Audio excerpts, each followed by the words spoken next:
England, 1819. The rain fell softly over the gardens of the Ashford estate that spring afternoon, painting the flowers with a melancholic sheen that seemed to mirror Lady Catherine's state of mind. She stood by her bedroom window, watching the drops slide down the glass like silent tears she herself could no longer shed. Her heart felt hollow, emptied by the sudden departure of the man who had stolen every piece of her soul. The Duke of Heathcliff had left the region 3 weeks ago without explanation, without proper farewells, leaving only a brief note stating he had urgent matters to resolve at his estate on Wuthering Heights.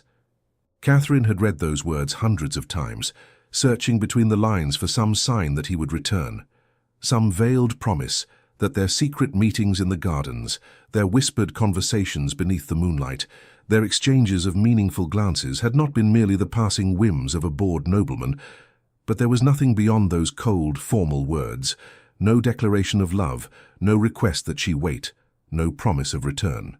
The Duke had simply vanished from her life like morning mist burned away by the harsh sun of reality.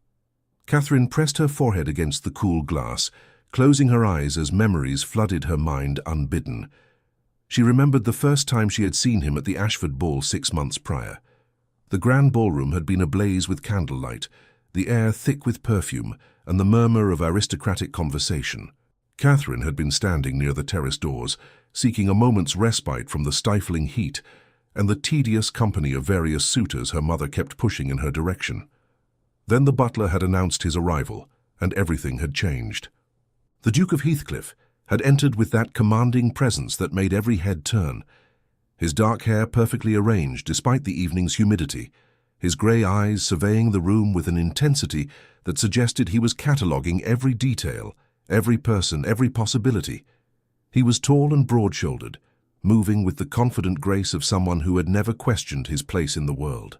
His evening clothes were impeccably tailored, speaking of wealth and taste, but it was something beyond his appearance that caught Catherine's attention. There was an intelligence in his expression, a hint of wildness barely contained beneath the aristocratic polish, something dark and magnetic that intrigued her immediately. When those grey eyes had found hers across the crowded room, Catherine had felt as though the world had tilted on its axis. Something passed between them in that moment, something electric and undeniable, something that made her forget every lesson in propriety she had ever learned. The Duke's gaze had held hers for a long moment, and she had seen surprise flicker across his features, as though he too had felt the unexpected connection. Then someone had spoken to him, breaking the spell, and Catherine had looked away, her heart pounding erratically in her chest. She had not expected him to seek an introduction. Men of his rank typically showed interest only in women of equal or greater status, and while the Ashfords were respectable gentry, they were hardly in the Duke's exalted sphere. Yet within the hour, he had made his way to her side, having secured a proper introduction through her father. The conversation that followed had been innocuous enough on the surface, discussing the usual topics of weather and mutual acquaintances. But beneath the conventional words ran an undercurrent of something far more intense. Their first dance had been a study in restrained passion. When the Duke had extended his hand for a waltz, Catherine had placed hers in his with trembling fingers, acutely aware of the impropriety of feeling such strong attraction to a man she had only just met. As they took their positions and the music began, his hand at her waist had burned through the fabric of her gown, and when he had leaned close to whisper a compliment about her grace, his breath against her ear had sent shivers down her spine that had nothing to do with the temperature of the room. They had talked during that dance, and Catherine had discovered that beneath his aristocratic reserve, the Duke possessed a passionate nature that matched her own. He spoke of his isolated estate on Wuthering Heights, a windswept property in the moorlands where storms raged, and the landscape reflected the tumultuous feelings he kept carefully hidden from society. He had confessed his love of the wild countryside, the freedom he felt when riding across the moors far from the constraints of civilized company.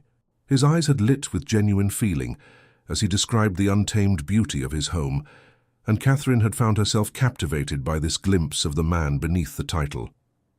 When the dance ended, the Duke had been reluctant to release her hand, his fingers lingering on hers for just a moment longer than strictest propriety allowed. Catherine had felt that touch all the way to her core, her body responding to him in ways she had never experienced before. As he bowed and stepped away, she had known with absolute certainty that her life had just changed irrevocably, though she could not yet fathom how profoundly. After that night, the Duke had become a frequent visitor to the Ashford estate. He claimed friendship with Catherine's father, and indeed the two men spent hours in the study discussing matters of politics and land management. Lord Ashford was flattered by the attention of such an important nobleman, never suspecting that his guest's true interest lay not in conversation about crop rotation and parliamentary reform, but in stolen moments with his daughter. Catherine knew the truth. She saw it in the way the Duke's gaze sought hers across the drawing-room during afternoon calls, in the way he maneuvered to be near her during walks in the garden, suggesting particular paths that would take them momentarily out of sight of their chaperones. She felt it in the subtle touches that lasted just a moment longer than propriety allowed, his hand steadying her elbow as they navigated garden steps, his fingers brushing hers as he handed her a book he thought she might enjoy. Their connection deepened with each encounter. The Duke would arrive at the Ashford estate with the wind of the moors still clinging to him, bringing with him an energy and intensity that set Catherine's pulse racing. He told her about Wuthering Heights, painting pictures with his words of a wild and beautiful place, where convention held less sway, where one could breathe freely without the suffocating restrictions of society. Catherine found herself longing to see this place he described with such passion, to understand the part of him that came alive in that wind-swept landscape. During one memorable afternoon, they had found themselves alone in the Ashford library, while the rest of the household was occupied with preparations for an upcoming dinner party. The Duke had been examining the family's collection of books, making comments about various titles, when he had pulled down a volume of poetry. He had opened it to a specific page and began reading aloud, his voice low and intimate in the quiet room, verses about love and longing that seemed to speak directly to what existed between them. His eyes had lifted from the page to meet hers, and Catherine had felt her breath catch at the intensity of his gaze. He had continued through the poem, each word seeming to carry double meaning, each phrase a declaration that he could not make openly. When he finished, he had closed the book slowly, his gaze never leaving hers. "Poetry has a way of expressing what we dare not say in plain speech," he had murmured, moving closer to her. "It gives voice to feelings that society deems too intense, too passionate for polite conversation." "And what feelings would those be, Your Grace?" Catherine had asked, surprised by her own boldness. The Duke had smiled, a slow, sensual curve of his lips that made her pulse quicken. "The kind that keep a man awake at night, Lady Catherine. The kind that make him question every decision he has made, every obligation he has accepted. The kind that make him wish he were free to follow his heart rather than his duty, to claim what he desires rather than accept what has been arranged for him."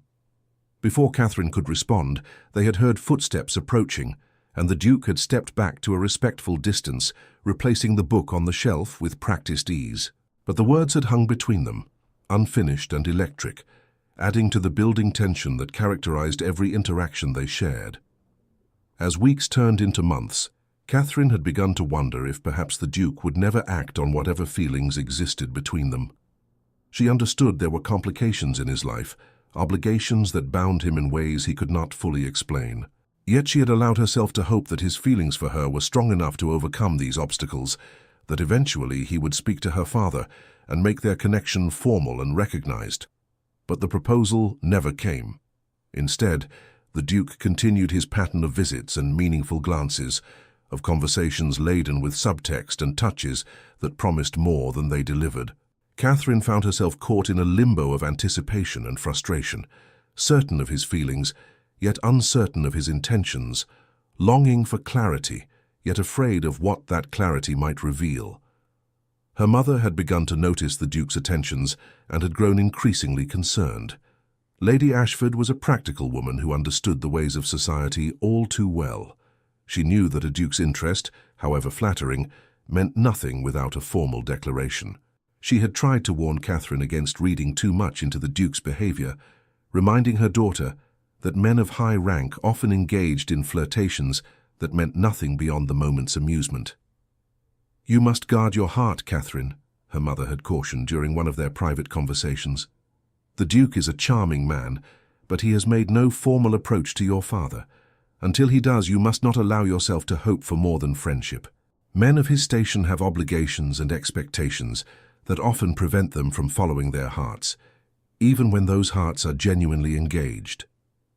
Catherine had nodded dutifully, but she could not make herself believe that what she felt, what she sensed flowing between herself and the Duke, was anything as trivial as a passing flirtation.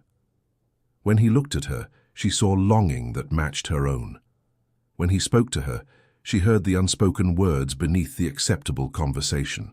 When he was near her, she felt the pull of connection so strong it seemed impossible that he did not feel it equally. Then came that last evening in the garden, the night that had filled Catherine with such hope, only to be followed by such crushing disappointment. It had been a warm evening in late April, the air heavy with the scent of jasmine and newly bloomed roses. Catherine had been unable to sleep, her mind troubled by the growing realization that the Duke might never act on whatever feelings existed between them, that she might spend her entire life wondering what could have been if only he had possessed the courage to declare himself.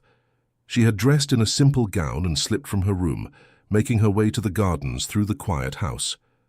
The moon had been nearly full, casting silver shadows across the gravel paths and making the white roses seem to glow with ethereal light. Catherine had walked among the flowers, trying to sort through her tangled emotions, trying to decide whether she should continue to hope or whether she should begin the painful process of letting go of her dreams. She had heard footsteps behind her and turned to find the Duke there, his appearance disheveled in a way she had never seen before. His cravat was loosened, his coat slightly rumpled, and his hair looked as though he had been running his hands through it in agitation. But it was his expression that had made her breath catch. Gone was the careful control he usually maintained, replaced by raw emotion that transformed his aristocratic features into something almost desperate. "Catherine," he had said, and the sound of her name on his lips, without the formal title preceding it, had made her pulse quicken. He had stepped closer, close enough that she could see the conflict warring in his eyes, the battle between duty and desire written plainly across his face. "I should not be here. This is highly improper. If anyone were to discover us alone together at this hour, your reputation would be compromised beyond repair." "Yet here you are," Catherine had whispered, emboldened by the darkness and the desperate need to understand what lay between them. "Why did you come, Your Grace? What drives you to seek me out in the dead of night if not something more than simple friendship?" He had reached out then, his fingers brushing her cheek with such tenderness that tears had sprung to her eyes. His touch had been gentle yet possessive, conveying both reverence and longing in that single gesture. "You have undone me completely," he had confessed, his voice rough with emotion. "From the moment I saw you across that ballroom, I have been lost. Every day I tell myself I must return to Wuthering Heights, must remove myself from this temptation, must stop torturing us both with my presence. Yet I find myself drawn back to you like a moth to flame, unable to stay away, no matter how much wisdom dictates that I should." Catherine's heart had soared at his words, hope blooming bright and fierce in her chest. "Then don't leave," she had breathed, her hand covering his where it rested against her face. "Stay, speak to my father. Make your intentions known. Whatever obstacles exist, surely we can overcome them together. Love should be enough to conquer any difficulty." But something had shuttered in his expression at her words, pain and frustration replacing the tender longing of moments before. He had stepped back, withdrawing his hand as though burned, and Catherine had felt the chill of his absence like a physical blow. "It is not so simple, Catherine," he had said, his voice tight with restraint. "There are matters, complications you cannot understand. I am bound by an arrangement made long ago, a contract signed when I was barely more than a child. I am engaged to another woman, Catherine. The wedding was arranged by our families, a merger of estates and fortunes that has nothing to do with hearts or feelings." The words had struck Catherine like a physical blow, stealing the breath from her lungs. "Engaged? But you never mentioned, you never said anything about another woman. How could you pursue me, make me fall in love with you when you belong to someone else?" "Because I am a selfish fool," he had replied, anguish clear in his voice. "Because from the moment I met you, every promise I had made, Every obligation I had accepted became unbearable. But I cannot simply walk away from my responsibilities, Catherine. There are legal contracts, family expectations, the honor of my name at stake. I must return to Wuthering Heights and find a way to extricate myself from this engagement, to free myself, so that I can come to you as a man with nothing standing between us." "Then there is a path forward?" Catherine had asked, desperate hope warring with the pain of learning about his engagement. "You will return? There is some resolution that will allow us to be together?" He had pulled her into his arms then, holding her with a desperation that spoke of deep feeling. "I will find a way, Catherine. I swear it on everything I hold sacred. I will go to Wuthering Heights. I will meet with solicitors. I will do whatever it takes to break this engagement and free myself. But I need time. You must trust me and wait." "Can you do that? Can you have faith in what exists between us, even when I cannot yet give you the promises you deserve?" She had believed him. God help her. She had believed every word, had read promise and commitment in every syllable, had convinced herself that this was merely a temporary separation before their future together could begin. When he had pressed kisses to her temple, whispered words of devotion, promised to return as soon as he was free, she had surrendered to the embrace completely, memorizing the feel of him, the scent of him, the sound of his heartbeat beneath her ear. But that had been 3 weeks ago, and since then nothing but silence. The note he had left had been delivered by his valet the morning after their garden encounter, brief and formal, stating only that he had departed for Wuthering Heights to attend to urgent matters. There had been no personal message, no reassurance, no timeline for his return. Whatever complications he faced at his moorland estate, he had clearly decided they were insurmountable. He had left her with nothing but memories and a broken heart, abandoned her to whatever fate awaited, without his protection or his love. Catherine opened her eyes, pulling herself back from the painful memories to the equally painful present. The rain continued to fall outside her window, and somewhere in the house she could hear her mother's voice calling for the servants, the normal sounds of daily life continuing around her, despite the fact that her own life felt suspended in misery. A knock at her door pulled Catherine from her reverie. Her mother entered without waiting for permission, her expression a mixture of excitement and determination that immediately put Catherine on guard. Lady Ashford was dressed in her finest afternoon gown, her hair perfectly arranged, looking every inch the aristocratic matriarch. There was a brightness in her eyes that Catherine recognized as the look of someone who believed they were about to deliver wonderful news. "Catherine, darling, you must come downstairs immediately," Lady Ashford announced, her hands clasped together in barely contained enthusiasm. "We have the most wonderful news, and your father wishes to share it with you directly. This is a momentous occasion, one that will secure your future and elevate our family's position considerably." Catherine felt a cold dread settle in her stomach at her mother's words. "I am not feeling well, Mother," she replied, turning back to the window in hopes of postponing whatever announcement awaited her. Perhaps later would be more suitable. "I find myself quite fatigued and would prefer to rest." "Nonsense! You have been moping in this room for weeks now, ever since that Duke disappeared to his gloomy estate on Wuthering Heights, without so much as a backward glance," her mother said with characteristic bluntness. "This news will surely lift your spirits and help you understand that there are far more practical considerations in life than romantic fancies and broken promises. Come now, don't keep your father waiting. This concerns your future, my dear, and it is time you thought of practical matters rather than impossible dreams." The words confirmed Catherine's worst fears about what awaited her downstairs, but she allowed herself to be led from the room and down the grand staircase to her father's study, her feet feeling leaden with each step. Lord Ashford's study was a masculine room dominated by heavy furniture and leather-bound books, smelling of pipe tobacco and old paper. It had always been a sanctuary of sorts, a place where Catherine had spent hours as a child. Now it felt like a trap closing around her. Her father stood by the fireplace, looking pleased with himself in a way that made Catherine's stomach clench with dread. Beside him stood a man Catherine recognized from various social gatherings, Lord Edmund Linton, heir to a substantial fortune and known throughout the county as an eligible bachelor of impeccable standing. He was perhaps 10 years older than Catherine, with fair hair going slightly thin at the temples, regular features that might have been handsome if they held any warmth, and pale blue eyes that assessed her with the cold calculation of someone evaluating property rather than a potential wife. Catherine felt the blood drain from her face as understanding crashed over her like a wave. This was not merely a social call. This was something far more permanent and infinitely more terrible. "Ah, Catherine, there you are," her father said warmly, gesturing her into the room with obvious satisfaction. "Come in, my dear. Lord Linton and I have just concluded some very important business, and it involves you most directly. This is a great day for our family, one that will ensure your security and our continued prosperity." Catherine forced herself to step fully into the room, though every instinct screamed at her to turn and run. "Father, what have you done?"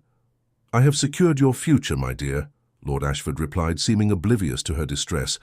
"Lord Linton has asked for your hand in marriage, and I have gladly accepted on your behalf. The contracts have been signed, the settlements agreed upon, and the wedding will take place 1 month from today. Is this not wonderful news? You will be Lady Linton, mistress of one of the finest estates in the county." The room seemed to spin around Catherine as the full horror of her situation became clear. 1 month. They were giving her 1 month before binding her for life to a man she barely knew, a man she did not love, a man who was not the Duke of Heathcliff.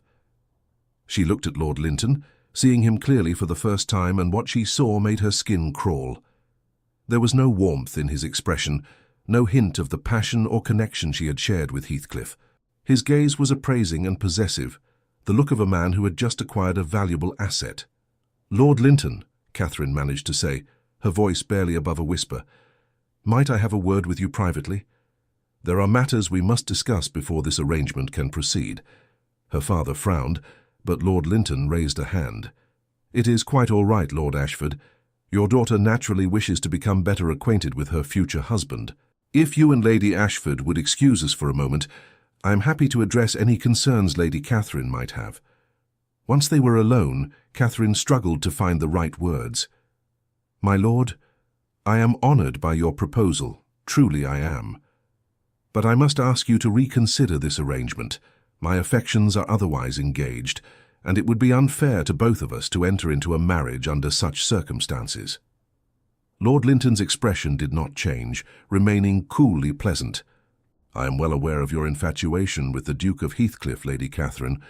The entire county has observed his attentions toward you and your obvious receptiveness to them.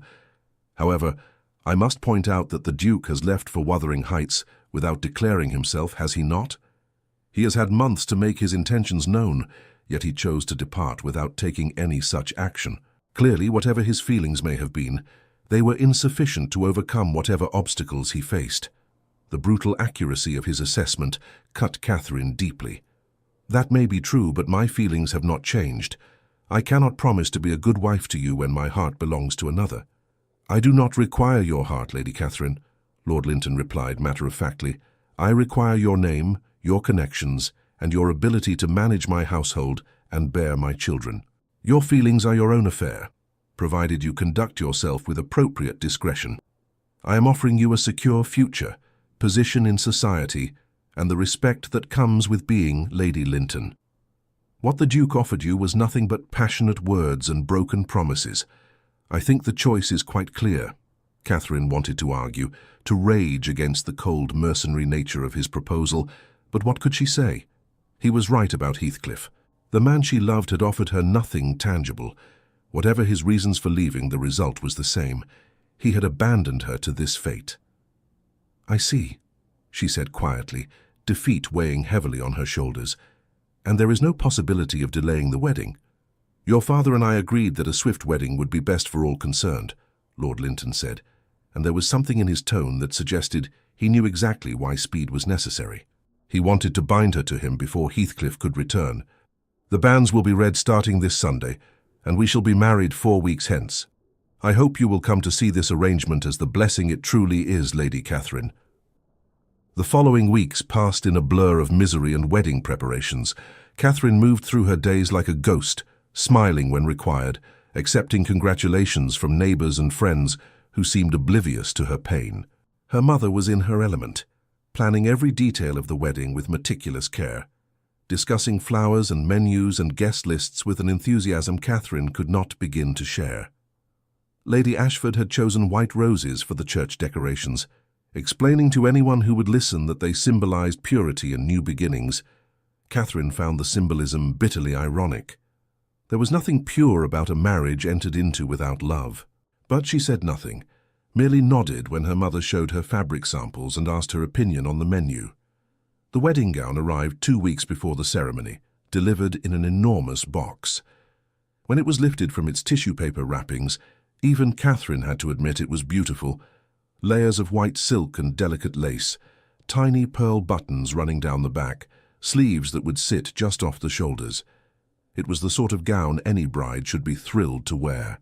But as the maids helped Catherine into the dress, as her mother fussed with the fit and exclaimed over how beautiful she looked, Catherine felt only a deep, aching sadness.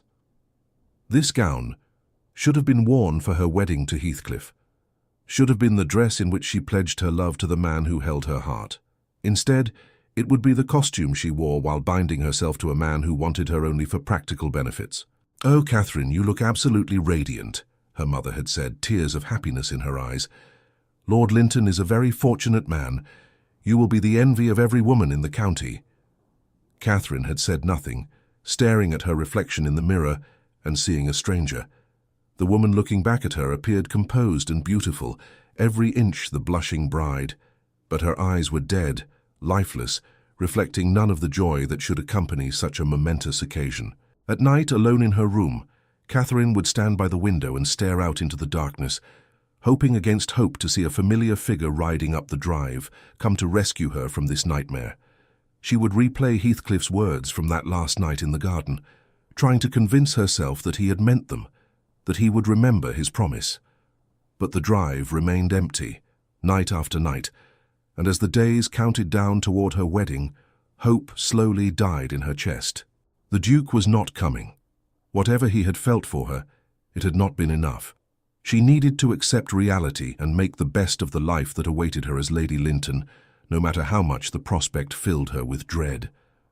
The banns were read on 3 successive Sundays, each announcement feeling like another nail in the coffin of Catherine's dreams. She attended church services beside her family, acutely aware of the curious glances from other parishioners, the whispered conversations behind gloved hands. Everyone knew about her association with the Duke, and everyone could see that she was marrying Lord Linton instead. The gossip was delicious, the girl who had reached too high now settling for a mere lord. The cautionary tale of what happened when young women allowed romance to turn their heads. She could hear fragments of conversations as people lingered after services. "Such a shame about the Duke," one woman said, though really, what did she expect? "Dukes don't marry country girls," another voice responded. "At least Lord Linton is offering her respectability. She should count herself fortunate after mooning after Heathcliff, like a lovesick schoolgirl." Catherine held her head high through it all, refusing to show how deeply the words cut. She played the role expected of her, the dutiful daughter accepting her parents' arrangements. Only in the privacy of her room did she allow the mask to slip, did she permit herself to feel the full depth of her despair. Lord Linton visited regularly during the engagement period, always proper and correct, maintaining appropriate distance while making it clear through subtle gestures that he considered Catherine his property already. He spoke of his estates, his plans for expansion, his expectations for their married life. Through all these conversations, Catherine listened with half an ear, her mind always elsewhere, her heart crying out for what she had lost. 1 week before the wedding, Catherine's trousseau was delivered, trunk after trunk of new clothing and linens. Her mother insisted on examining every piece, holding up nightgowns and day dresses for Catherine's approval. Catherine observed the parade of wedding finery with detachment, as though it belonged to someone else entirely. These clothes were for Lady Linton, and while she would bear that name, she could not connect the person she would become with who she still was inside. The night before her wedding, Catherine could not sleep. She paced her room restlessly, her mind spinning with desperation and the awful finality of what the morning would bring. Tomorrow she would become Lord Linton's wife. Tomorrow she would speak vows that would bind her for life to a man she did not love. Tomorrow her last hopes of happiness with Heathcliff would be extinguished forever. She found herself at the window again, staring out into the night, as she had done so many times over the past month. The moon was full and bright, illuminating the gardens where she and Heathcliff had shared their last conversation.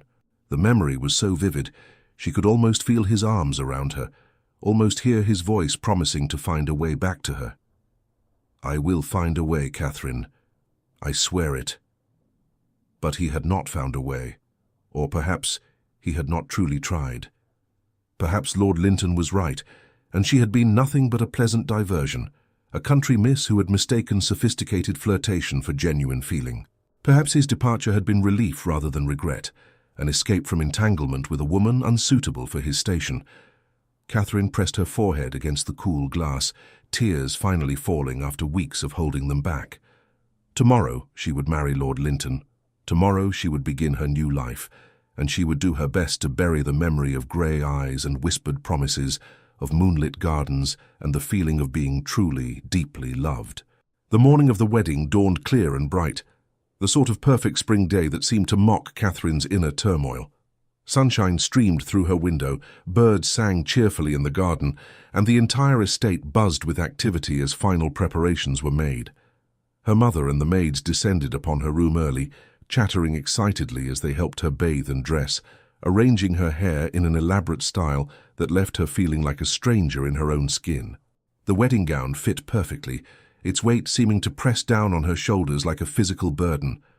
As the maids fastened the tiny pearl buttons and arranged her veil, Catherine stared at her reflection, barely recognizing the woman in the mirror. She appeared composed and beautiful, every inch the blushing bride, but inside her heart was breaking. "Oh, Catherine, you look absolutely radiant," her mother exclaimed, tears shimmering in her eyes. "Lord Linton is a very fortunate man indeed." Catherine said nothing, unable to trust her voice. She simply nodded, allowing herself to be led downstairs where her father waited, looking proud and satisfied with the match he had arranged. The carriage ride to the church was mercifully brief, though every moment felt like an eternity. Catherine sat beside her father, her hands clasped tightly in her lap, her mind strangely blank as though her consciousness had retreated to some safe place where it could not be touched by what was happening. Her father patted her hand and said something about her making him proud, but the words seemed to reach her through water, distorted and meaningless. All too soon they arrived at the church, and Catherine could see through the carriage window that it was packed with guests, all of society having turned out to witness the wedding. As she stepped from the carriage, Catherine took a deep breath, steeling herself for what was to come. The church bells rang overhead, their joyful pealing a cruel counterpoint to the emptiness in her heart. Her father offered his arm and she took it, allowing him to lead her toward the church entrance where her future awaited. The doors opened, and Catherine could see the long aisle stretching before her, lined with pews filled with curious faces.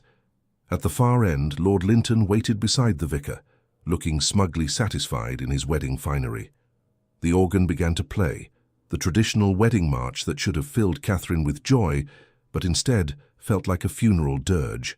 She began the slow walk down the aisle on her father's arm, aware of every eye upon her, of the whispers that followed in her wake. She could feel the weight of society's expectations, the pressure of duty and family obligation, all pushing her forward toward a future she did not want. At the altar, Lord Linton waited, his cold eyes assessing her as though she were a prize he had won. As her father released her arm and stepped back, Catherine moved to stand beside Lord Linton. He took her hand in his grip firm and possessive, making her skin crawl. The vicar stood ready with his prayer book, preparing to bind them together for eternity. Catherine felt numb, disconnected from her body, as though she were watching events unfold from a great distance. The vicar began the ceremony, his words washing over Catherine in meaningless waves.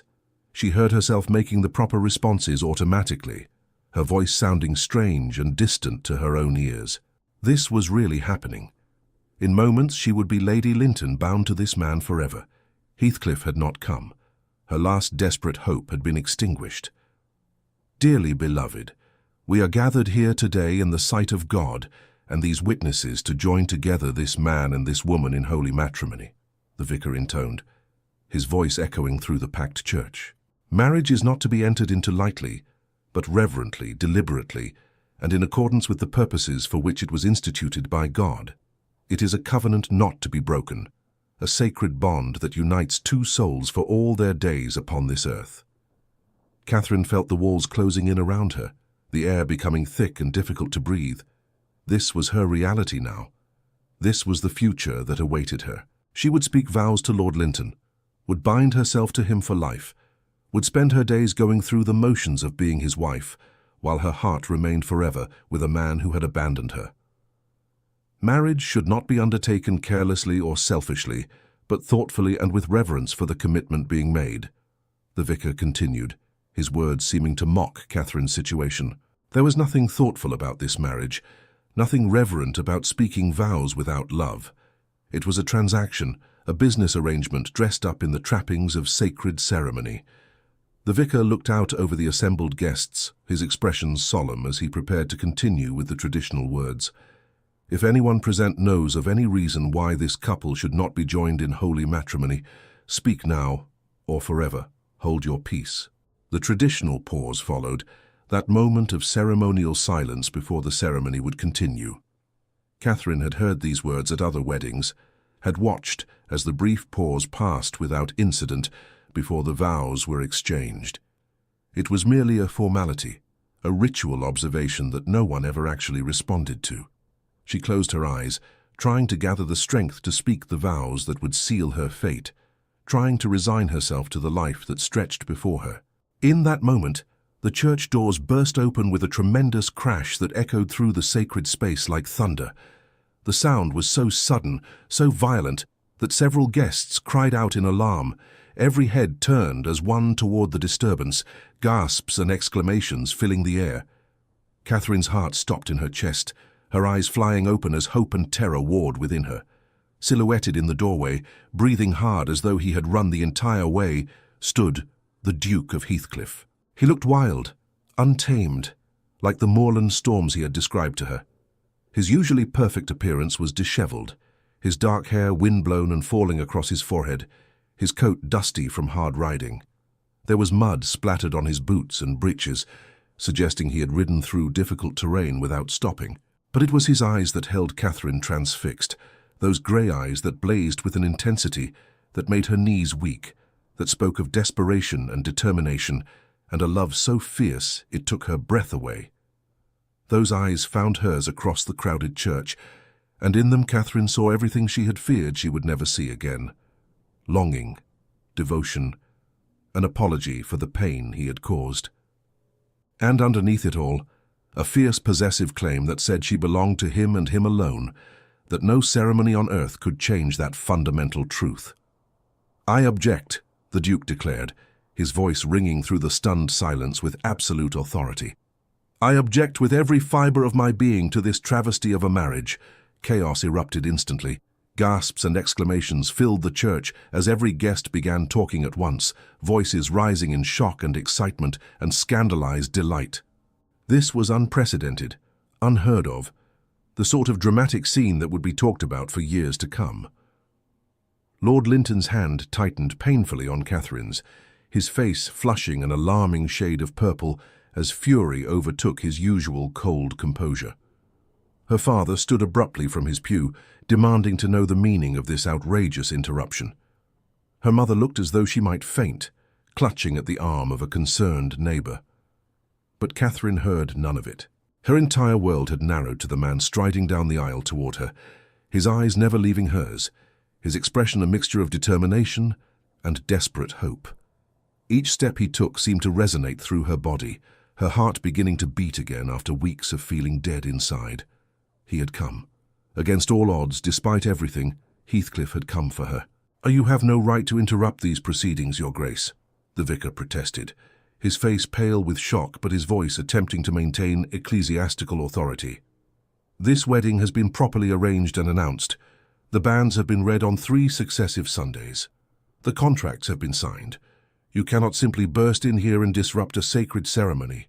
"I have every right," Heathcliff replied, never breaking stride until he stood directly before Catherine and Lord Linton, so close that Catherine could see the wild beating of his pulse in his throat, could smell the scent of wind and moor that clung to him.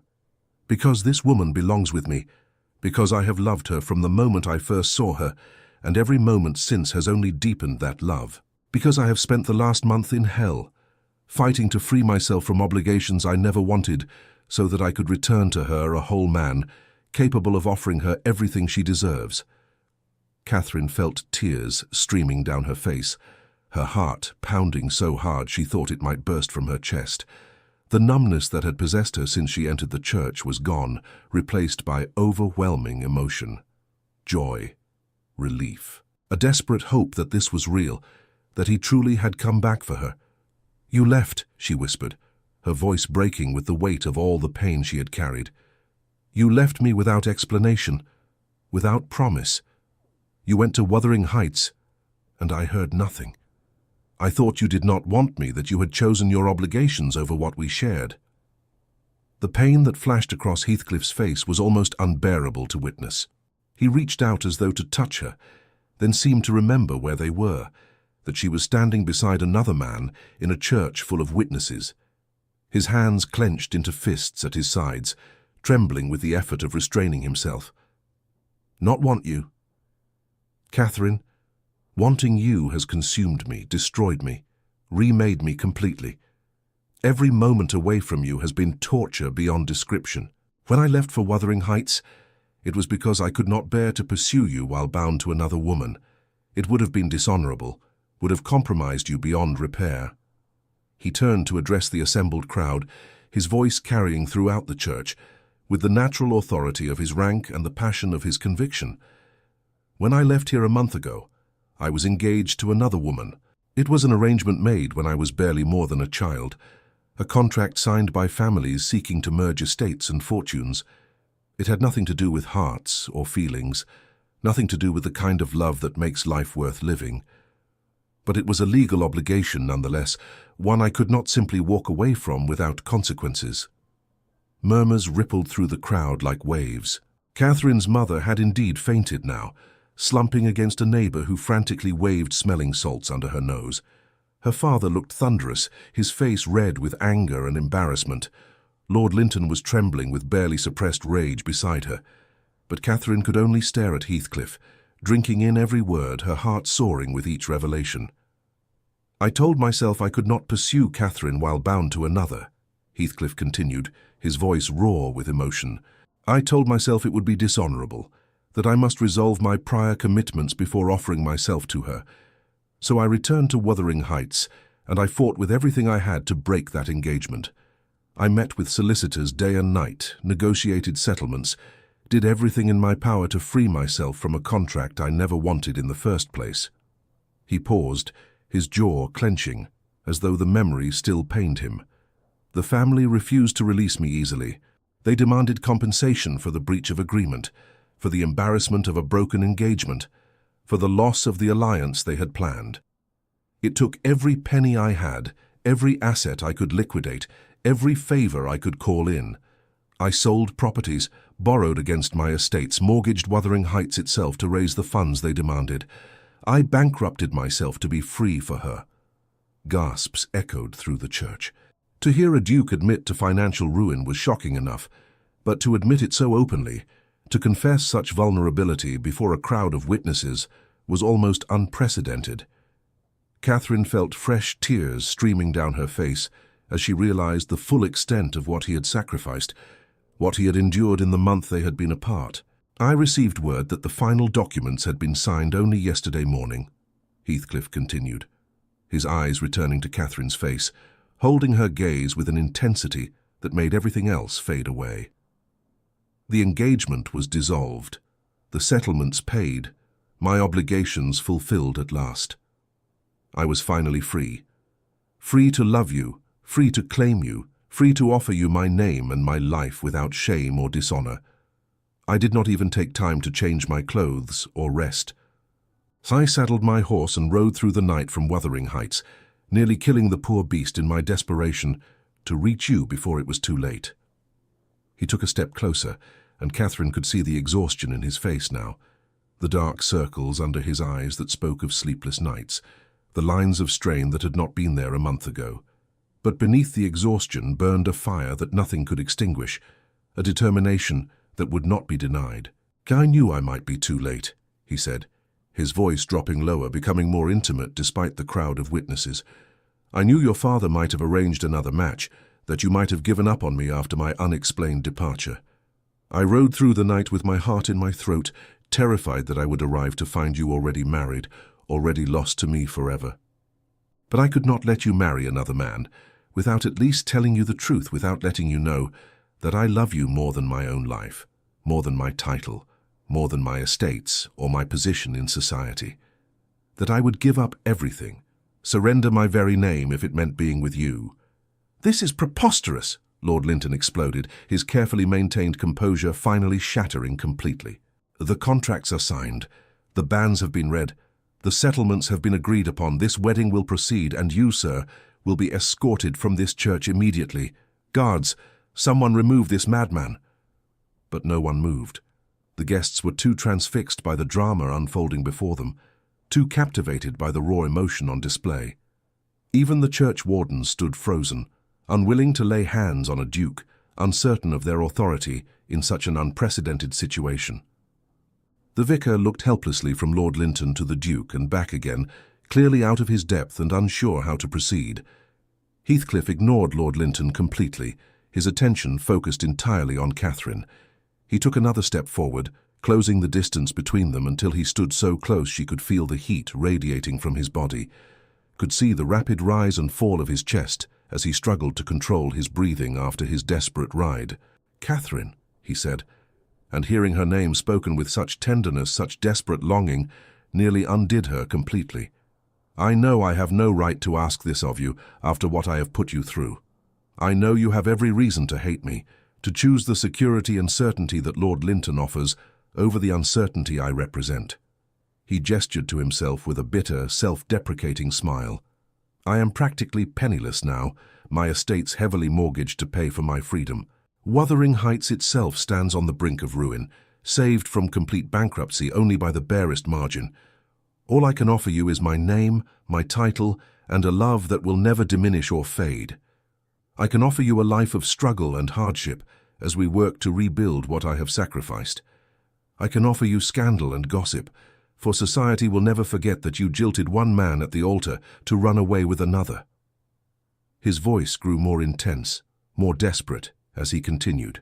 "But, Catherine, if you feel even a fraction of what I feel, if any part of you still loves me as I love you, then I am begging you to choose me. Choose us.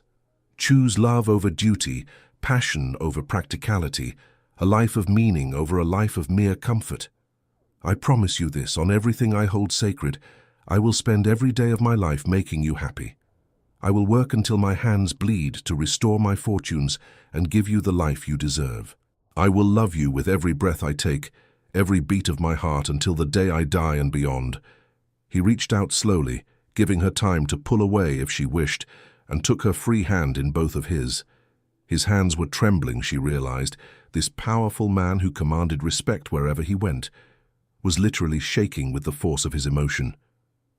"Please, Catherine," he whispered, and the raw vulnerability in his voice broke something open inside her. "Please don't marry him. Please don't condemn us both to a lifetime of regret and wondering what might have been. Marry me instead. Come away with me to Wuthering Heights. Let us build a life together, a life filled with the kind of love that poets write about, the kind of passion that makes every struggle worthwhile." Catherine looked into his eyes and saw everything she had dreamed of during those long, miserable weeks of separation. She saw love, true and deep and unwavering. She saw commitment, the kind that had driven him to sacrifice everything he owned for the chance to win her hand. She saw her future, not the empty shell of existence that awaited her as Lady Linton, but a life of meaning and purpose and overwhelming love. Then she looked at Lord Linton, at the man she was supposed to marry in the next few minutes. She saw the cold fury in his eyes, the possessive grip on her hand that spoke of ownership rather than affection. She thought of the life that awaited her as his wife, comfortable and secure but loveless, an existence of going through the motions while her heart remained forever elsewhere. She thought of growing old beside a man she did not love, bearing his children without passion, managing his household without joy, all the while wondering what her life could have been if only she had possessed the courage to choose differently. The choice was no choice at all. "No," Catherine said, her voice growing stronger with each word as certainty filled her. She pulled her hand from Lord Linton's grip with such force that he stumbled backward slightly, his face contorting with shock and rage. "I cannot marry you, Lord Linton. My heart belongs to another, and it would be wrong, it would be a sin against everything sacred. To speak vows I cannot keep with my whole being. This wedding is ended. I will not be your wife." The church erupted once more, voices rising in a cacophony of shock and excitement and scandalized delight. Lord Linton was shouting about broken contracts and damaged reputations, his carefully cultivated dignity completely shattered. Catherine's father was demanding explanations and threatening legal action, his voice booming over the general chaos. Her mother had fainted again, or perhaps had never fully recovered from the first swoon. The guests were in an uproar, some expressing outrage at the spectacle, others clearly thrilled by the unprecedented drama unfolding before them. But Catherine heard none of it.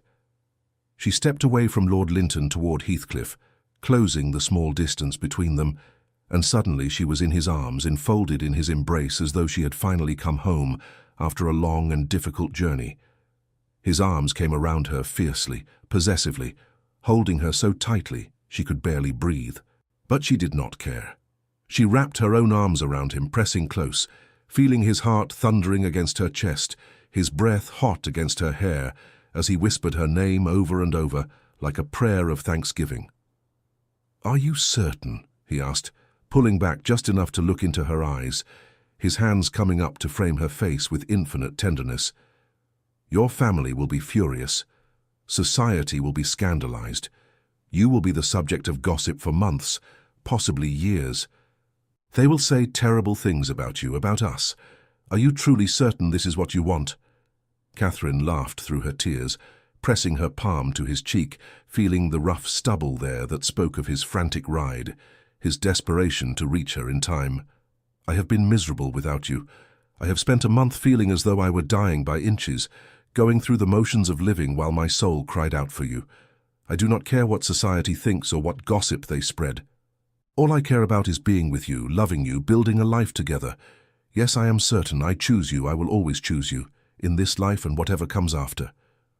The vicar, looking as though he might faint himself, cleared his throat nervously.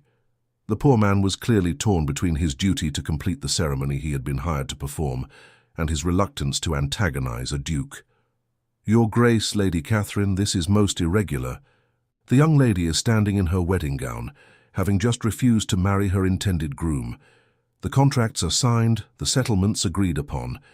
There will be legal ramifications, financial penalties for breach of contract. Perhaps it would be prudent to wait, to allow time for proper arrangements to be made, for solicitors to sort out the legal complications." But Heathcliff shook his head, a smile breaking across his face for the first time since his dramatic entrance, transforming his features from desperate to almost boyishly happy. "Absolutely not. I have waited long enough. I have spent a month in agony, fearing I had lost her forever, nearly destroying myself in the process of winning my freedom. I will not waste another moment, will not risk losing her again through delay or legal complications, or the interference of those who believe they know better than we do what is right for our lives." He looked at Catherine, his eyes questioning despite the smile. "Unless you wish to wait, Catherine, if you will have me, if you will consent to be my wife, I would marry you right here, right now. I would speak my vows before God and all these witnesses this very day, binding you to me so completely that nothing and no one can ever separate us again. Will you marry me, Catherine? Will you become my duchess, my wife, my partner in all things?" Catherine felt joy bubble up inside her, bright and effervescent, washing away the misery of the past month as though it had never been. "Yes," she breathed, her voice full of all the love she had been forced to suppress for so long. "Yes, marry me now. I want nothing more than to become your wife, to bind my life to yours. to stand beside you through whatever challenges may come." The vicar looked absolutely scandalized, his face cycling through various shades of red and purple as he struggled with the situation. "But Your Grace, Lady Catherine, there are procedures, legalities to consider. Lord Linton's claims of breach of contract alone could tie this matter up in courts for years, and the bans have been read for the wrong couple. I cannot simply marry you without proper preparation and announcement." "Can be addressed by my solicitors," Heathcliff interrupted firmly, reaching into his coat pocket and producing a folded document sealed with official wax. "I have a special license here, obtained from the Archbishop himself before I left London. I acquired it in the desperate hope that I might still convince Catherine to marry me, that I might arrive before she was irrevocably bound to another. This license authorizes me to marry without the reading of bans, at any time and in any place. Every legal requirement has been met.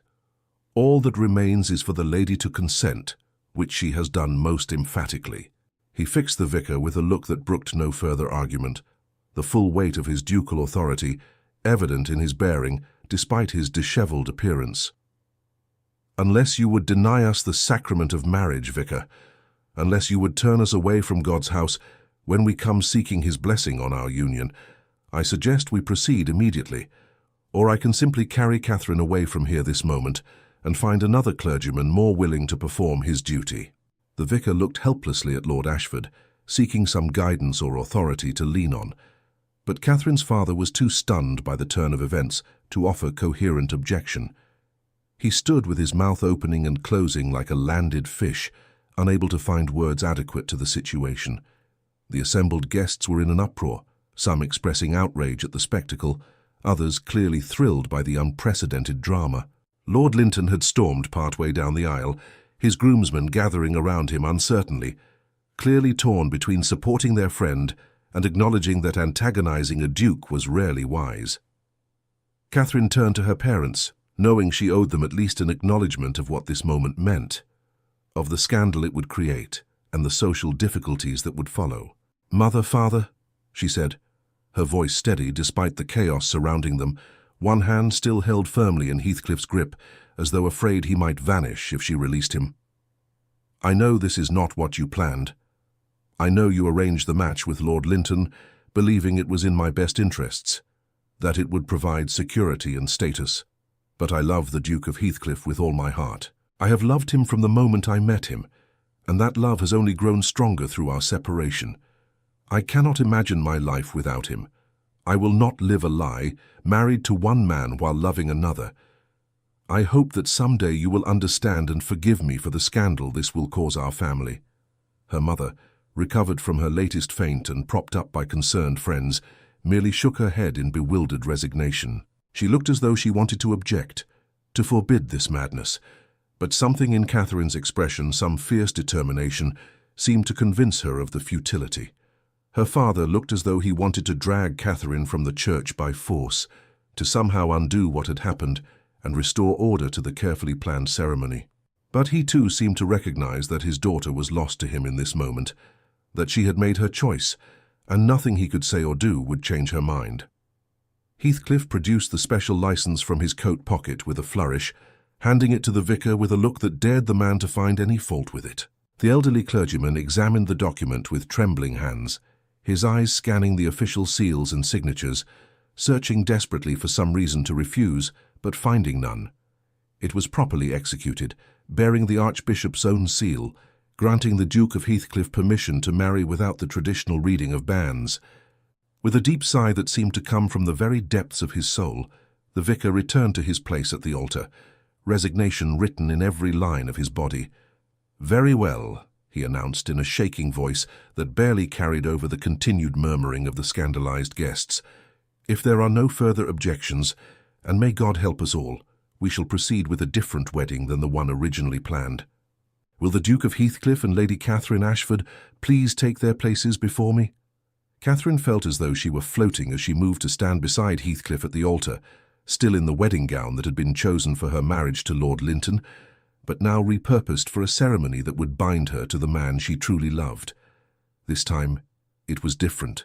This time, the hand that took hers did so with love rather than possession. This time, when she looked at the man beside her, she saw her future, her partner, the other half of her soul. Lord Linton had finally stormed from the church, his departure marked by the slam of the heavy wooden doors and the shocked exclamations of guests who scurried out of his way. His groomsmen followed uncertainly, casting backward glances at the unprecedented scene unfolding at the altar. Good riddance, Catherine thought with a fierce satisfaction. Let him nurse his wounded pride elsewhere. She was exactly where she belonged, beside the man who had loved her enough to sacrifice everything.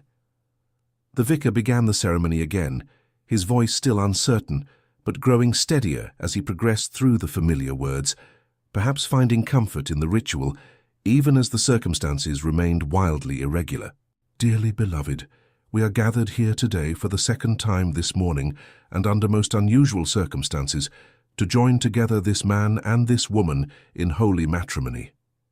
Catherine barely heard the opening passages. She was lost in Heathcliff's eyes, seeing in them everything she had dreamed of and more. Love, devotion, relief, joy, desire, a promise of forever that needed no words to express.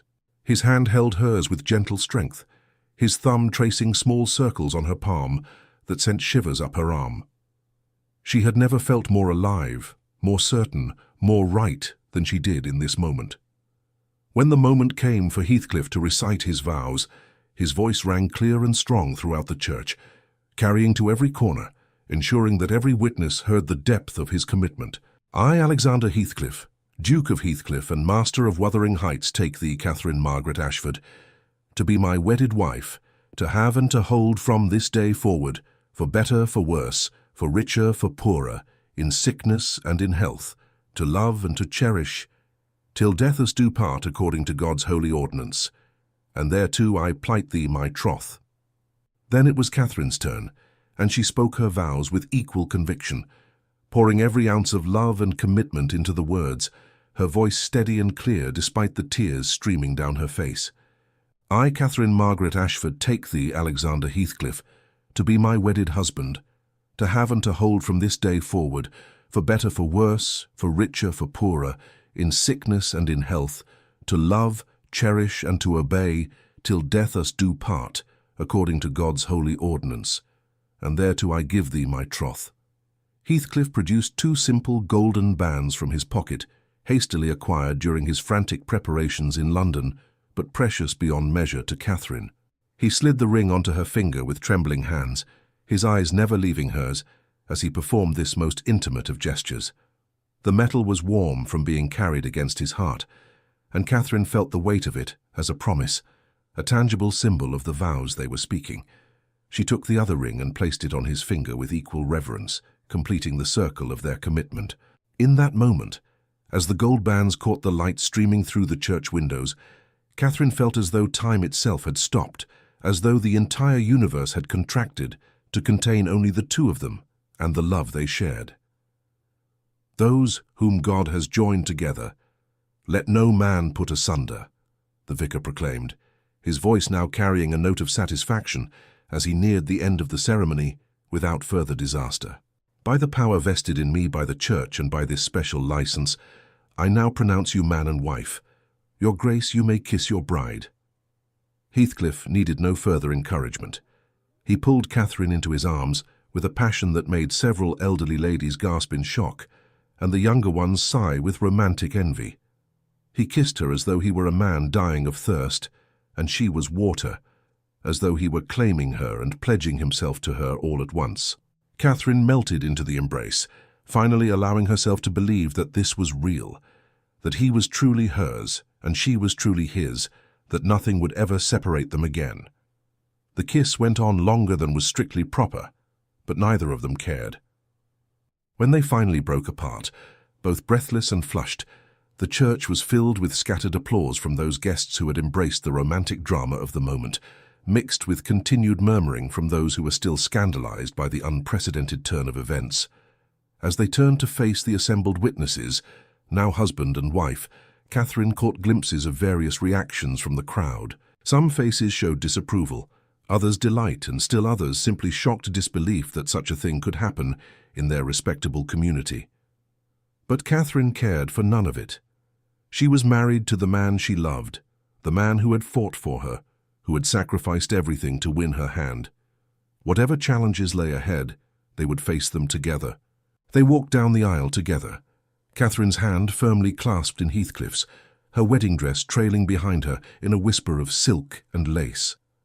The guests parted before them like waves before the prow of a ship, creating a path toward the church doors and the freedom that lay beyond. Catherine could hear whispers following in their wake, could feel the weight of shocked stares and scandalized glances, but none of it touched her.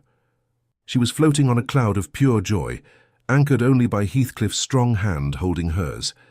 Outside the church, Heathcliff's horse stood pawing the ground, still saddled from his frantic ride, foam dried on its flanks, testament to the desperate pace he had maintained. The poor beast looked exhausted, but stood ready nonetheless. Heathcliff helped Catherine mount, despite the awkward bulk of her wedding gown, the white silk bunching around her legs in a manner that would have horrified her mother under normal circumstances. Then he swung up behind her, settling her securely in front of him, his arms coming around to grasp the reins and encircle her waist simultaneously. "Where are we going?" Catherine asked, laughing with pure joy as she leaned back against his chest, feeling his heartbeat strong and steady against her spine. "To Wuthering Heights," Heathcliff replied, pressing a kiss to her neck that made her shiver with delight and anticipation. "I want to take you home, Catherine. I want to show you the place that has haunted my dreams almost as much as you have. I want to begin our life together without delay, away from the scandal and gossip, in a place where it is just us and the love we share. I want to wake tomorrow morning with you beside me in my own bed, in our own home, with the wind from the moors singing through the windows and the entire future stretching before us." They rode away from the chaos they had left behind, Catherine held securely in her husband's arms, her wedding dress streaming behind them like a banner. She should have felt anxious about the future, worried about the financial difficulties Heathcliff had mentioned, concerned about the scandal they had created. But all she felt was an overwhelming sense of rightness, of finally being exactly where she belonged. They rode through the countryside as the afternoon sun climbed higher in the sky, leaving the cultivated fields and gentle landscapes of her childhood home behind. The terrain gradually changed, becoming wilder, more rugged, as they approached the moorlands that housed Wuthering Heights. Catherine watched in fascination as rolling hills gave way to windswept heaths, as neat hedgerows disappeared in favor of ancient stone walls, as the whole character of the land shifted from tame to untamed. "It is beautiful," she breathed, taking in the stark grandeur of the moors, the wild beauty that Heathcliff had described to her during their conversations. "I can see why you love it here, why you always seemed restless in the gentler landscapes near my father's estate." "This is where I belong," Heathcliff said, his voice carrying a note of deep satisfaction. "This is where we belong now, you and I. The moors are harsh but honest, Catherine. There is no pretense here, no artificial civility covering base motives. The wind howls when it wishes, the storms rage without apology, and life exists in its truest form. After the suffocation of society and its endless rules, this place feels like freedom." As the sun began its descent toward the horizon, painting the sky in shades of orange and gold, they crested a final hill, and Catherine got her first glimpse of Wuthering Heights. The house stood proud and solitary, against the dramatic landscape, a solid stone manor that looked as though it had grown from the very earth itself. It was smaller than the grand ducal estates she had heard described, more austere in its architecture, but there was something compelling about its windswept isolation, its stark beauty that matched the wild landscape surrounding it. "Welcome home, Duchess," Heathcliff murmured in her ear as they approached the house, and Catherine felt a thrill run through her at the title, at the realization that she was truly his wife now, that this wild and beautiful place was now her home as well. The staff, though surprised by the sudden arrival of a bride in full wedding regalia, welcomed Catherine warmly. They were clearly devoted to their master, and seeing his joy at having her there seemed to be recommendation enough. A housekeeper came forward, curtsying deeply, her weathered face breaking into a genuine smile, as Heathcliff introduced Catherine as his Duchess. "We've been hearing about you, Your Grace," the woman said kindly. "His Grace has spoken of little else these past weeks. He's been like a man possessed, working day and night to settle his affairs so he could return to you. We're honoured to have you here at Wuthering Heights." Heathcliff carried Catherine over the threshold himself, despite her laughing protests that she was perfectly capable of walking. "Tradition," he insisted, his eyes sparkling with happiness as he set her down carefully in the entrance hall. "We may have scandalized society with our wedding, but I'll be damned if I don't carry my bride over the threshold of her new home." That night, in the master bedroom that overlooked the wild beauty of the moors, Heathcliff held Catherine close and finally told her the full story of his month-long absence. He spoke of the difficult negotiations with his former fiancée's family, of the legal battles and financial maneuvering that had consumed his every waking moment. He described nights spent pacing the halls of Wuthering Heights, torn between the need to resolve his obligations honorably and the desperate fear that he would lose Catherine in the process. "I knew I should have explained everything before I left," he said, his fingers gently stroking her hair as they lay together in the darkness, the sound of wind whistling around the eaves of the house providing a wild symphony. "But I was ashamed, Catherine. I was ashamed that I had allowed myself to court you, to encourage your feelings, while still bound to another. I thought it would be more honorable to resolve the situation first, and then come to you with a clear conscience, able to offer you everything without reservation or complication." "We both made mistakes," Catherine replied softly, tracing patterns on his chest, marveling at the reality of being here with him, of having the right to touch him like this. "I should have been more patient, should have trusted in what we had shared rather than assuming the worst when you left. And perhaps my father would not have been so quick to accept Lord Linton's proposal if I had been more forthcoming about my feelings for you, though knowing him, he probably would have arranged something anyway." "Linton knew about us," Heathcliff said darkly, his arm tightening around her. "He knew about our connection, and he deliberately moved quickly to secure you before I could return. That calculating proposal, that hasty wedding date, it was all designed to trap you before I had a chance to free myself and claim you properly. If I had been even one day later, if my horse had thrown a shoe or I had been delayed by weather, you would be his wife now instead of mine." "But you were not late," Catherine reminded him, tilting her head up to kiss his jaw, feeling the scratch of stubble against her lips. "You arrived in time. You spoke up, you fought for us, and now here we are, husband and wife, just as we were meant to be. Nothing else matters." In the days and weeks that followed, Catherine discovered that married life with Heathcliff was everything she had dreamed it would be, and infinitely more. The financial constraints he had warned her about were indeed real, but far from unbearable. Wuthering Heights was productive enough to support them comfortably, if not lavishly, and Catherine found she had no interest in the elaborate balls and social whirl she had once enjoyed. She was content with quiet evenings spent reading together by the fire, long walks across the windswept moors, where Heathcliff taught her to love the wild landscape as he did, and the simple joy of waking each morning in her husband's arms. The scandal they had created did indeed become the talk of society for months. Letters arrived from various acquaintances, some expressing outrage at Catherine's behaviour, others secretly thrilled by the romantic drama of it all. Catherine's mother wrote frequently at first, alternating between reproachful lectures about duty and family honour, and grudging admissions that the Duke was indeed a more prestigious match than Lord Linton had been. Her father remained silent for several weeks, before finally sending a brief note acknowledging the marriage and wishing them well, though his disappointment was evident in every stiffly formal word. Lord Linton, as expected, had threatened legal action over the breach of contract, demanding compensation for his humiliation and the expenses he had incurred for the wedding. Heathcliff's solicitors handled the matter with efficiency, and eventually a settlement was reached that satisfied Linton's pride, if not his wounded ego. Catherine heard through society gossip that he had married an heiress within 6 months, proving that his interest in her had been as mercenary as she had suspected. The news brought her no satisfaction, only relief that she had escaped such a fate. But none of the external drama touched the happiness that Catherine and Heathcliff built together within the walls of Wuthering Heights. They spent their days learning each other, discovering the small details and habits that came with sharing a life.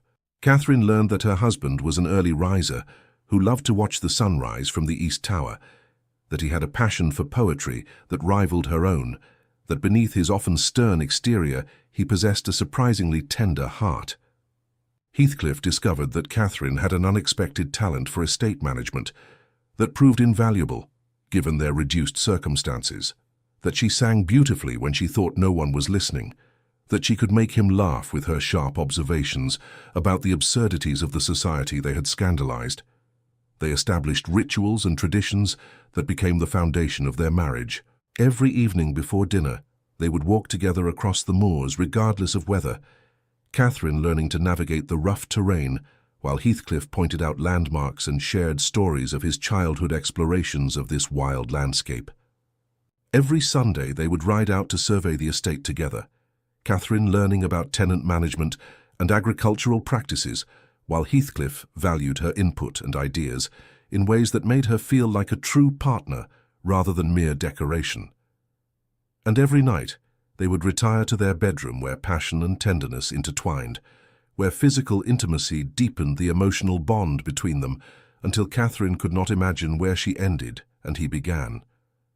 3 months into their marriage, Catherine received an unexpected visitor. She was in the morning room working on correspondence when the housekeeper announced that Lady Ashford had arrived. Catherine's heart leapt with a mixture of joy and trepidation as her mother swept into the room, looking around with the critical eye of someone expecting to find evidence of poverty and hardship. "Mother," Catherine greeted her, rising to offer an embrace that was somewhat stiffly returned. "This is an unexpected pleasure. I did not know you were planning to visit." "I was in the area," her mother replied vaguely, though Catherine suspected she had made the journey specifically to check on her wayward daughter. "I thought it was time I saw how you were managing in your reduced circumstances. Your father and I have been quite concerned about your welfare." Catherine bit back a smile at her mother's tone, which suggested she expected to find her daughter living in squalor. "As you can see, we are quite comfortable. The house may be smaller than the grand ducal estates you might have expected, but it suits us perfectly. Heathcliff and I have built something here that is far more valuable than any amount of luxury." Lady Ashford sipped the tea Catherine poured for her sharp eyes taking in every detail of the tastefully decorated room. The furnishings were indeed simpler than what graced the Ashford estate, but everything spoke of quality and care. "I suppose it is adequate," she admitted grudgingly. "And the Duke, how does he occupy himself, having given up so much of his fortune?" "He manages this estate with great care and attention," Catherine replied, unable to keep the pride from her voice. "He has implemented several innovative farming techniques that are already showing remarkable results. The tenants speak highly of him, and productivity has increased significantly since he began his reforms. And he has begun writing as well, actually. He is working on a treatise about agricultural management and the moral obligations of landowners to those who work their lands. Several publishers have already expressed interest." Her mother's eyebrows rose slightly. "A duke who works? How very unusual. And you, Catherine? Do you not find yourself bored here, isolated from society and all the entertainments you once enjoyed?" "I find myself happier than I have ever been," Catherine said simply. "Mother, I know you and Father were disappointed by how things transpired. I know the scandal was difficult for you, and I am sorry for the embarrassment it caused. But I need you to understand that I am happy, truly, deeply happy, in a way I never could have been as Lady Linton. Heathcliff is not just my husband, but my partner, my closest friend, the other half of my soul. What we have together is worth more than all the social approval in the world." Lady Ashford set down her teacup, her expression softening slightly as she studied her daughter's face. "I can see that, Catherine. Much as it pains me to admit it, I can see that you are happy. When I received your letters these past months, I could hear joy in every word, something that was notably absent during your engagement to Lord Linton." She paused, seeming to struggle with her next words, pride and maternal concern warring in her expression. "Your father and I, we wanted security for you. We wanted to know you would be well provided for, protected from the uncertainties of life. We thought we were doing what was best, arranging a match that would ensure your comfort and status." "I know you did," Catherine said softly, reaching out to take her mother's hand, "and I am grateful for your concern, truly. But security without love is a prison, no matter how gilded the bars. Heathcliff has given me something far more valuable than wealth or position. He has given me partnership, respect, and a love that makes every day an adventure. I wake each morning grateful for the life we are building together." Heathcliff chose that moment to enter the room, stopping short when he saw Lady Ashford. To his credit, he recovered quickly, bowing with perfect courtesy despite his informal country attire, slightly dusty from his morning work on the estate. "Lady Ashford, what a pleasant surprise. I hope you will forgive me for not being present to greet you properly. I was out inspecting the North Fields, where we have been implementing new drainage systems." Catherine watched as her mother assessed her son-in-law, taking in his informal dress, the slight dishevelment that came from actual physical work, the easy confidence with which he moved. She saw the moment her mother's reservations crumbled, replaced by reluctant approval. Here was a man who clearly loved her daughter, who worked alongside his tenants rather than simply giving orders from a distance, who possessed both strength and gentleness in equal measure. "Your Grace," Lady Ashford replied, inclining her head. "I was just telling Catherine that I came to see how you were both managing. It seems you are managing quite well indeed." Heathcliff crossed to Catherine's side, his hand coming to rest on her shoulder, in a gesture of casual intimacy that spoke volumes about the nature of their relationship. "We are more than managing, Lady Ashford. We are thriving. Your daughter has brought more joy into my life than I knew was possible. I wake each day grateful for the gift of her presence, and I go to sleep each night marveling at my good fortune in winning her hand. She has transformed this house from a mere dwelling into a true home." Catherine felt her cheeks warm at the open declaration, but her heart swelled with love. Even after months of marriage, Heathcliff never hesitated to express his feelings, never allowed her to doubt for a moment how deeply he loved her. It was a stark contrast to Lord Linton's cold practicality, and she was grateful every day that she had possessed the courage to choose love over duty.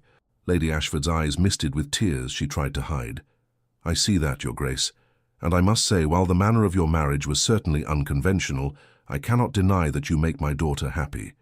That is all a mother truly wants in the end, to see her child fulfilled and cherished." The visit marked a turning point in Catherine's relationship with her family. Her father began corresponding more regularly, his letters gradually warming from stiff formality to genuine interest in the improvements Heathcliff was making at Wuthering Heights. Eventually, both parents came for an extended stay, during which Lord Ashford and Heathcliff discovered a shared passion for progressive farming methods that led to long conversations and the beginning of genuine friendship. The rift caused by the wedding day drama slowly healed, replaced by a new understanding built on mutual respect rather than blind adherence to social expectations. As autumn painted the moors in shades of gold and amber, Catherine discovered she was with child. The news filled her with a mixture of joy and terror, but Heathcliff's reaction dispelled all her fears. He had wept openly when she told him, gathering her into his arms with such tender care that she felt cherished beyond measure, as though she were the most precious thing in his world. "A child," he whispered, his hand coming to rest gently on her still flat stomach, his touch reverent. "Our child, born of the love we fought so hard to claim. Catherine, you have given me everything, a home filled with warmth instead of emptiness, a purpose beyond mere duty, a love that sustains me through every challenge. And now this gift, this miraculous gift. I do not have words adequate to express what this means to me." The pregnancy progressed smoothly, and Catherine found herself cocooned in her husband's devotion. He was attentive to her every need, adjusting their routines to accommodate her changing body, reading to her on evenings when she felt too tired to do anything but rest, rubbing her feet when they ached, holding her through the occasional waves of anxiety about the approaching birth. The staff at Wuthering Heights rallied around their Duchess, treating her with a warmth and care that made Catherine understand how much they had come to value her presence in their master's life. On a snowy evening in late winter, as wind howled around the sturdy walls of Wuthering Heights in a manner befitting the house's name, their daughter came into the world. She was healthy and strong, with a set of lungs that announced her arrival with impressive volume. Heathcliff held his daughter with trembling hands, tears streaming down his face as he looked from the baby to Catherine and back again, his expression one of absolute wonder. "She is perfect," he breathed, his voice rough with emotion. You are both perfect. Catherine, my love, my heart, you have given me everything I could ever want from this life. I never imagined I could feel this much, that my heart could hold this much love. They named her Margaret after Catherine's grandmother, and she became the center of their world without displacing the love they shared for each other. Catherine watched her fierce, passionate husband transform into a devoted father, marveling at the gentleness with which he handled their tiny daughter, the patience he showed during midnight feedings when he insisted on keeping Catherine company, the songs he would sing to lull Margaret to sleep, old ballads about the moors that his own mother had sung to him. As their daughter grew, so did their family's fortunes. Heathcliff's treatise on agricultural reform and the moral obligations of landowners was published to great acclaim, sparking discussions throughout England about the relationship between the aristocracy and those who worked their lands. The book's success led to invitations to speak at various societies and institutions, and Heathcliff found himself becoming known not just as a duke, but as a reformer and progressive thinker. His innovative methods caught the attention of landowners throughout England, and soon he was being consulted on estate management across the country. The fees he commanded for his expertise, combined with the increasing productivity of Wuthering Heights under his careful management, began to restore the financial security he had sacrificed to win Catherine's hand. But wealth, when it returned, changed nothing fundamental about their lives. They remained at Wuthering Heights, preferring its wild beauty and the memories embedded in every room to the grandeur they could now afford elsewhere. They continued their evening walks across the moors and Sunday rides to survey the estate, now with Margaret toddling between them or riding on her father's shoulders, her delighted laughter carrying across the wind-swept landscape. Catherine often found herself reflecting on the chain of events that had brought her to this place of contentment. If Heathcliff had not left to resolve his prior engagement, if she had not been forced into a betrothal with Lord Linton, if he had not arrived at the church in time to stop the wedding, where would she be now? The thought of the alternative life she had almost lived, married to a man she did not love, never knowing the depth of passion and partnership she had found with Heathcliff, made her shudder with retroactive dread. On their first anniversary, Heathcliff surprised Catherine with a trip back to the church where they had been married. They stood together in the empty sanctuary, remembering that dramatic day, the chaos and scandal, the moment when everything had hung in the balance and could have gone either way. "Do you regret it?" Heathcliff asked quietly, his voice echoing slightly in the empty space. "The scandal, the gossip, the difficult months with your family, the financial struggles we have faced. If you could go back, knowing everything that would follow, would you still choose me?" Catherine turned to face him fully, taking both his hands in hers, her expression fierce with certainty. "I would choose you 1,000 times over, 10,000 times. In every lifetime, in every possible version of events, I would choose you. You are my heart, Heathcliff. You are my home, my partner, my dearest friend and greatest love. Nothing that came before matters, and nothing that may come in the future frightens me, because I know we will face it together. That is what marriage means to me, what our love means. Not the ceremony or the contracts, but the daily choice to stand beside you, to build this life with you, to love you with everything I am." He pulled her close, kissing her with a tenderness that still had the power to make her knees weak even after a year of marriage. "I love you, Catherine. More with each passing day, if such a thing is possible. You are the best decision I ever made, the greatest blessing I could have asked for. Thank you for choosing me. Thank you for having faith in us when I had not yet proven myself worthy of it.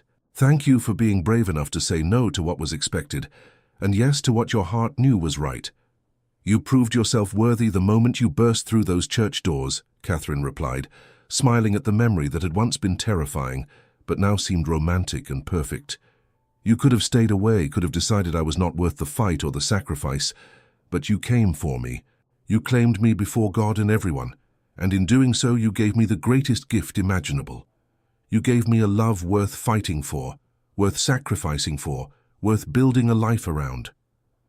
As they left the church hand in hand, stepping out into the bright anniversary sunshine, Catherine felt a profound sense of gratitude for the journey that had brought them to this moment. The pain of those weeks when she had thought she had lost him forever had faded to a distant memory. eclipsed by the daily reality of a love that grew stronger and deeper with time. They returned home to Wuthering Heights to find their daughter waiting impatiently with her nursemaid, eager to show her parents the flowers she had picked from the garden, wild blooms that somehow thrived in the harsh moorland climate. As Margaret presented her bouquet with serious ceremony, as Heathcliff lifted his daughter into his arms with a laugh, as they walked together into their home filled with love and laughter, Catherine understood that this was what happiness looked like.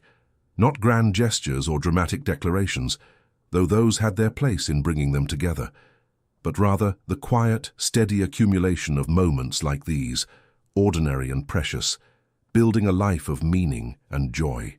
The small intimacies of married life, the shared glances across a crowded room, the comfort of falling asleep in familiar arms, the satisfaction of working together toward common goals, the miracle of watching their child grow and thrive. Heathcliff caught her eye over their daughter's head, and the look that passed between them needed no words. It spoke of partnership and passion, of challenges overcome and a future faced together, of a love that had been tested and proven unbreakable. Catherine smiled, her heart full to overflowing with contentment and gratitude for the life they had built together. Years passed, bringing with them the joys and challenges that accompany any life fully lived. Margaret grew into a spirited child who possessed her mother's intelligence and her father's passionate nature. She loved the moors as her father did, often accompanying him on his inspections of the estate, learning about the land and its management from an early age. She was eventually joined by a brother, a sturdy boy they named after Catherine's father, in a gesture that completed the reconciliation between the families. The house at Wuthering Heights rang with children's laughter, with the sounds of family dinners and birthday celebrations, with the daily chaos and beauty of a home filled with love. Catherine transformed the austere manor into a warm and welcoming space, adding touches of comfort without diminishing the wild character that made it unique. She established a school for the children of their tenant farmers, ensuring that the next generation would have opportunities for education and advancement. Heathcliff supported her efforts wholeheartedly, teaching occasional classes himself and taking pride in his wife's commitment to improving the lives of those who depended on them. Heathcliff's reputation as an agricultural innovator and social reformer continued to grow. He was eventually called to advise members of Parliament on matters of land reform and the responsibilities of the aristocracy to the working classes. The irony was not lost on Catherine that her husband, who had sacrificed his wealth and position for love, had built a new reputation based on merit and achievement rather than inherited status. He was respected not merely for his title, but for his mind, his innovations, and his genuine commitment to creating a more just society. Their love story became part of local folklore, told and retold with increasing embellishment as the years passed. But those who knew them personally understood that the real miracle was not the dramatic intervention at the church or the scandal that had followed. The real miracle was what came after, the marriage they had built on mutual respect, shared purpose, and a love that deepened with every passing year. They had proven that sometimes the most romantic gesture is not just the grand declaration, but the daily choice to honor, cherish, and support one another through all of life's joys and challenges.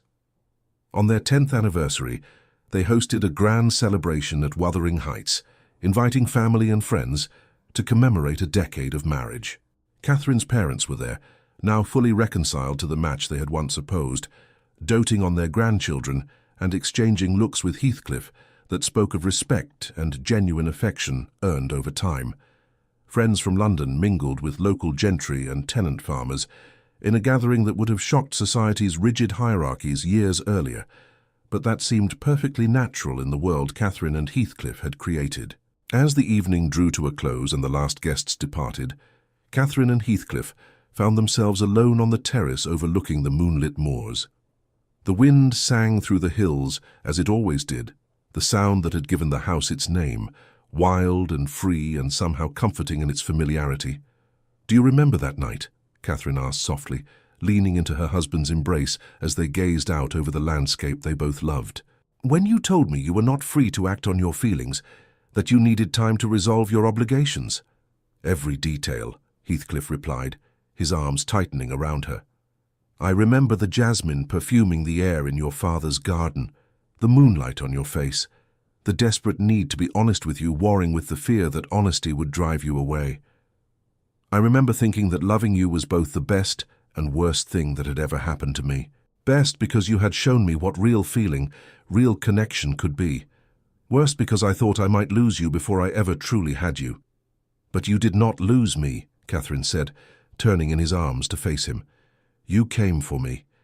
In my darkest moment, when I was about to give up hope, you appeared and claimed me before the world. You fought for us when I had lost the strength to fight for myself." He smiled, that warm, intimate smile reserved only for her, the one that still made her heart skip a beat even after 10 years of marriage. "How could I not?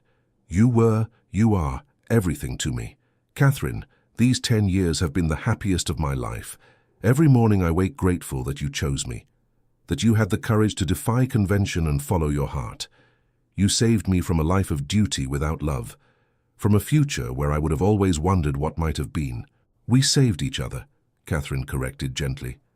"I would have been just as trapped in a loveless marriage, just as haunted by what might have been.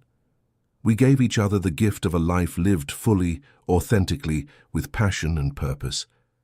We chose love over duty, and that choice has made all the difference." They stood together in comfortable silence, absorbing the peace of the moment, the satisfaction of lives well lived and love well tended. The manor house behind them glowed with warm light, windows revealing glimpses of their children settling for the night, of servants tidying up after the celebration, of a home that had become the center of their universe. "I have never regretted it, you know," Catherine said suddenly, her voice carrying clearly over the sound of the wind. "Not for a single moment. Not when society gossiped, not when my parents were angry, not during the lean times when we were rebuilding your fortunes. Every challenge we have faced has been worth it, because we faced it together. That is what true partnership means, what real love looks like." Heathcliff cupped her face in his hands, his thumbs gently stroking her cheeks in a gesture that had become familiar over the years but never lost its tenderness. "Nor have I, my love. I would make the same choices again in a heartbeat. I would sacrifice everything, just as I did, for the privilege of calling you my wife, of building this life with you. You are worth more than all the estates and fortunes in England. You are worth everything." He kissed her then, a kiss that held all the passion of their first embrace and all the depth of a decade of marriage, a kiss that promised continued devotion through whatever years remained to them. When they finally parted, both were smiling, their eyes shining with emotion and the accumulated joy of years spent together. "Come," Catherine said, taking his hand. "Let us go inside. Our children will want their good-night kisses, and then I want to spend the rest of this anniversary evening showing you exactly how much I still love you, how grateful I am for every day we have together." As they walked hand in hand toward their home, their silhouettes framed against the moonlit moors, Catherine felt a profound sense of completion. This was the life she had dreamed of during those dark days of her forced engagement to Lord Linton. This partnership, this love, this family they had created together. Heathcliff had arrived to claim her heart at the moment when all seemed lost, and in doing so had given her a future beyond her wildest imaginings. The scandal that had rocked society on their wedding day had long since faded into legend, becoming instead a romantic story that inspired others. Young ladies dreamed of finding a love so strong that a man would ride through the night to claim them. Young men hoped to inspire such devotion that a woman would defy convention to choose them. But for Catherine and Heathcliff, the story was not a legend or a fantasy. It was simply their truth, the foundation on which they had built a life of meaning, purpose, and enduring love. As they climbed the stairs to their bedroom, passing portraits of their children and mementos of their years together, Catherine paused to look at her husband. His hair was touched with silver now at the temples. Lines of experience had formed around his eyes, but to her he was as handsome and compelling as he had been on that first night when their eyes had met across a crowded ballroom and changed both their lives forever. "I love you, Heathcliff," she said simply. "I will love you until my last breath and beyond." "And I love you, Catherine," he replied, pulling her close. "You are my heart, my soul, the reason I breathe. Thank you for taking a chance on a desperate duke who had nothing to offer but his love and his determination to build a life worthy of you." "You had everything to offer," Catherine whispered. "Everything that mattered then, everything that still matters now. Your love, your partnership, your unwavering commitment, those are the things that build a life, that create happiness. Not wealth or status or social approval, but the daily choice to love each other, to support each other, to build something beautiful together." They entered their bedroom and closed the door behind them, shutting out the world to exist only in each other. Outside, the wind continued its eternal song across the moors, the sound that was as much a part of Wuthering Heights as the stones of its walls. The manor house settled into peaceful silence, home to a family bound by love stronger than duty, more enduring than scandal, more precious than any fortune. Catherine had been about to take vows to the wrong man, had stood on the precipice of a future without love or passion. But Heathcliff had arrived, dramatic and desperate and devoted, claiming her heart before God and everyone. He had given her the courage to choose love over duty, passion over practicality, happiness over convention. And she had never for a single moment regretted that choice. In the years that followed, their love story became woven into the very fabric of the moorlands surrounding Wuthering Heights. When young couples walked across the heaths, they would point to the house on the hill and tell the story of the duke who had sacrificed everything for love, who had burst into a church to claim his bride at the last possible moment. Parents used their example when counseling their own children about marriage, reminding them that true happiness came not from advantageous matches, but from genuine connection and mutual devotion. Their children grew up surrounded by the evidence of their parents' devotion, learning by example what a true partnership looked like. Margaret, their eldest, would eventually marry for love herself, refusing several advantageous matches in favor of a man who looked at her the way her father looked at her mother. Their son learned that strength and tenderness were not opposing qualities, that a man could be both powerful and gentle, ambitious and devoted, successful and deeply in love with his wife. Catherine and Heathcliff grew old together gracefully, their love maturing like fine wine, becoming richer and more complex with age. When Catherine's hair turned silver, Heathcliff told her she was more beautiful than ever, and meant it with his whole heart. When Heathcliff's back ached from years of hard work on the estate, Catherine would sit with him by the fire, reading aloud from the poetry they both loved, her voice a balm to his weary body. They remained each other's best friend, closest confidant, and greatest love through all the seasons of their life together. On quiet evenings, they would sit together on the terrace at Wuthering Heights, watching the sun set over the moors they had learned to love together, and reflect on the incredible journey that had brought them to this moment of peace and contentment. They remembered the pain of separation, the despair of forced engagement, the miracle of reunion, and felt grateful for every moment, even the difficult ones, because those moments had shaped them and strengthened their bond. Their story, stripped of scandal and drama, was ultimately simple yet profound. Two people who loved each other enough to fight for that love, to sacrifice for it, to choose it over comfort and convention. They had created a life together that honored both passion and practicality, romance and responsibility. They had shown that love, real love, was not just about grand gestures in moments of crisis, but about the steady, daily commitment to building a life of meaning together. And it had all begun with a duke who refused to lose the woman he loved, who burst through church doors at the last possible moment to claim her heart. It had all begun with a woman brave enough to say no to duty and yes to love, courageous enough to trust her heart, even when the world told her she was making a mistake. It had all begun with two souls recognizing in each other the promise of home, of belonging, of a love worth any sacrifice. This was their story. This was their truth. And it was, from beginning to end, a testament to the transformative power of love chosen freely and cherished daily. The wind continued to sing across the moors, carrying their story through the generations, a reminder that true love, when fought for with courage and commitment, could overcome any obstacle and create a happiness that endured through all the trials life might bring. Thank you for staying with us until the end of this emotional journey. If this story touched your heart, we invite you to subscribe, like, comment, and share our channel.